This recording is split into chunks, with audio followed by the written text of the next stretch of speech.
Türk dünyasının lideri olan Sayın Cumhurbaşkanı'nın bu işte uğur kazanacağına hiç şüphem yoktur. Çünkü onun siyaseti ve liderliği sayesinde Türkiye son iller ərzində büyük ve şerefli yol geçmiş, dünya çapında güc merkezine çevrilmiş ve tekçe bölgede yok, dünya miqyasında, dünya çapında söz sahibine çevrilmiştir.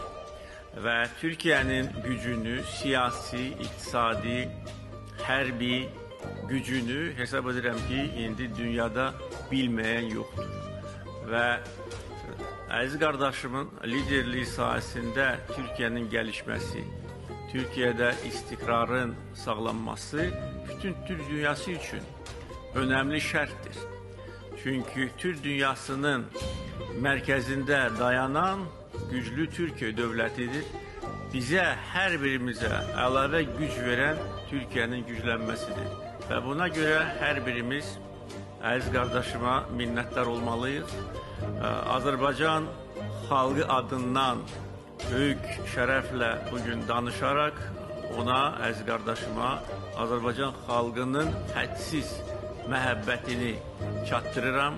Tayyip Bey Azərbaycanda herkes sevir ve ben çok şadam ki bugün biz Türk devletleri arasındaki birlikten danışarken geleceğe bakıyoruz. Çünkü bizim geleceğimiz için, birge geleceğimiz için çok möhkem zemin var, möhkem temel var. Bu bizim ortak köklerimizdir, dilimizdir, dinimizdir ve ortak maraqlarımız, çıkarlarımız.